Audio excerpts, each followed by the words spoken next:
Alright, time to do another figure review, and there you are. Alright, another figure review, here we go. You know, something doesn't feel right.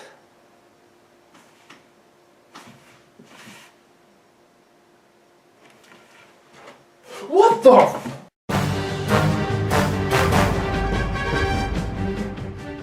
Hey G-Fans, GoGFan93 here, and welcome to another figure review. This figure review, we'll be taking a look at the NECA Godzilla 2014 figure. Also, just wanted to let you guys know, sorry this video is a little bit late. Today is the first day of E3, so I've just been watching all the press conferences and all that stuff. Also, if you notice behind me, it's completely, my whole collection's gone, and that is because it's at the new location, at the new house, and so this will probably be the last figure review or video of this location, and then the next video will probably be in the new location. So that's it, so let's begin with this review.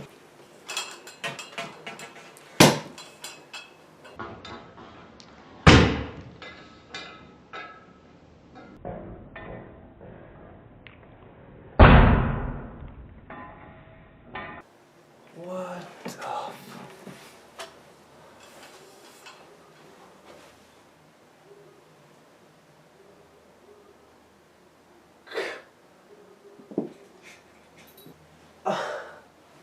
Wait, is it not? It's still not recording, is it? Oh shit. Alright guys, well here's the figure, and also my main light just went out. It just popped, so I have to use like this lamp for now, so I'm sorry about the quality of this review. Actually the lighting might be a little bit better. You might be able to see the figure with some cool shading effects here. So anyways, we have here the Godzilla 2014 NECA figure, 6 inches from head to toe and 12 inches from nose to tail. So first off, let's talk about sculpt.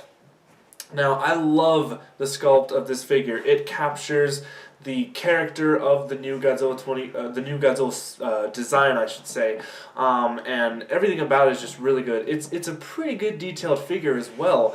It is definitely the very first true figure that not only is good as a toy, but it also is really good as a collector's item, because the detail is really good. I don't know if you can see it with the lighting. Actually, the lighting might make it look really good here, but the scales, we've got really good detail with the scaling. The head is really good. The arms are really highly detailed. Even his, like, the individual fingers are individually sculpted. I'm going to show you guys, hopefully with the light here, if you guys can see how each little figure is individually sculpted. His head looks really nice.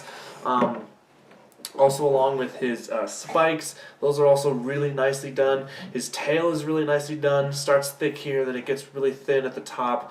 Yeah, also his legs. His legs are really good looking, along with his feet. Definitely the best looking figure so far, until we get the SH Monster Arts and the NECA 12-inch figure, which is also known as the 24-inch figure. So when it comes to the sculpt, I love it. Alright, so next we talk about the paint job. The paint job, this is actually kind of the negative that I'm going to talk about with this figure. I'm not too thrilled with the paint job with it. Basically, it's just a whole color. There's not a lot of like color going on here, or any really color scheme. It's just basically all dark charcoal. His fingernails are painted black, and you can't really tell on the camera, but those are painted black. Also, his eyes. Let's see if I can show you guys here. His eyes kind of have a yellow. They are yellow, and his teeth are white. But other than that, his spikes are the same color as his body, which that was one of the things that I didn't like about the new design, was that they didn't really make the spikes like the whitest bone color that the other Godzillas had. But also his toenails, I don't even think his toenails are, yeah, they're also just kind of painted black, which I know is different because in the SH Monster Art figure, they go into more detail with the color. Even the Bandai figures that were also released had more of a color scheme than this figure. So, also, I have heard that some people have gotten the different shades. So, like, the one that I have is it's just the black. Like, it's just black. There's not really a lot of color variant with this one, but I heard that there are also some people who got like a blue tinted version. There was also like a green tinted version that came out. I don't know if that was like on a mistake of NECA or if they meant to do that, make some like color variants, but this is the variant that I got, I guess. So I'm just rating on what I have. And I'm guessing that this is the standard color scheme, or the color variant. I'm not sure if the other ones are or if I have like a unique one. I'm not sure. But this figure alone, when it comes to the color, I'm not too impressed with it. It's just a very dark figure. There's no really other color with this guy, so I'm not too thrilled with the paint job. Alright, so next we're going to talk about the scale. Now, I don't have anything to scale for you guys here, but basically this is a 6-inch figure, fits perfectly with the other Bandai figures. Also, it fits perfectly with some SH Monster Art figures because some of them are also the same size as this guy. And we also call him the 12-inch Godzilla because from his nose to his tail, he's 12 inches, I guess. And I think what you have to do is you have to bend the tail down to be flat in order for it to get that measurement. So yeah, not really much I can talk about with the scale. It's just that it fits perfectly on your shelf and it looks really cool. Alright, so the articulation with this figure, this is a really highly articulated figure. Not as much as SH Monster Art, but it is pretty highly articulated. So let's just start. We start from the head here. The head can move from left to right. His neck can move left to right. And his wrists can move as well, if you guys can see that. His elbows can bend back and forth, which is pretty cool. And his also at the his shoulders, he can also move. You can also rotate them up and down like this, and they can kind of go in and out like that, if you guys can see that. Alright, then we have his feet. So his feet can move, so you can make like a cool little stop motion film where you can, make his feet move like that. The one glaring thing though is that when you kind of make him, like, if you're going to make him sit down, his hips are like really popping out, so it kind of looks really odd, but that's just the way the figure's made, so it's not really that big of a deal. His knees can also bend left to right, and his feet can also move left to right. I'm not sure if they can move 360, but I really don't want to try that because I don't want to bust the figure.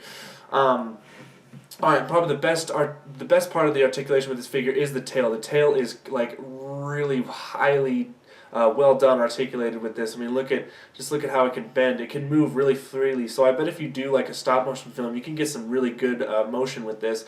But then right about here is where it stops and it kind of turns into a bend wire. There's a wire that's actually inside the tail and you can bend it. Now I haven't bended mine because I actually like the way that it's structured like this. I kind of like that because I have a lot of figures that the tail's just kind of flat out. So I like how it's kind of curved up. It kind of fits on your shelf better because there's not, you can kind of, compensate for this space that he doesn't use up. But if you want to put his tail in, you can also bend it in other ways. But I've also heard to be very careful with that because the more and more you bend it, the more and more it can wear down, then it can bust. So, yeah, but when it comes to articulation, it's a pretty cool figure. You can make him do pretty much whatever you want him to look like. Alright, so thank you guys so much for watching, and this scenery has completely changed because of the lighting. That is because the light that I usually use has now completely busted, and it's completely gone now. So I had to use this lamp here for this quick review. So I hope you guys enjoyed it. Like I said, this will probably be the last video that you will see this setup. It's not really a setup anymore, it's just me and my desk here. Probably the next time I do a review like this or anything, it'll be in the new setup in the new house, so hope you guys look forward to that. And that's it for this, so thank you guys so much for watching. Stay big, G fans. Hey guys, almost forgot to do a final thoughts on the Godzilla 2014 NECA figure. Man, this whole review is just full of problems, but anyway, so for my final thoughts, I just want to say that this is a really good figure. I highly recommend getting it. You can get it at Toys R Us. You can also get it online pretty much anywhere, like Amazon, eBay. I got mine on Amazon, and I think he goes for around $20. I think the highest is $20, maybe like $18. So yeah, and I guess if you can find the other variants that are the other colors of this guy, then that's cool too. But yeah, so highly recommend getting this guy. It's a really good figure, especially for the price. This figure works great as a toy and a collector's item. So, and I really can't wait to see what NECA comes up with their 12-inch figure, also known as their 24-inch figure. So yeah, that's it for this. Thank you guys so much for watching. Stay big, G fans.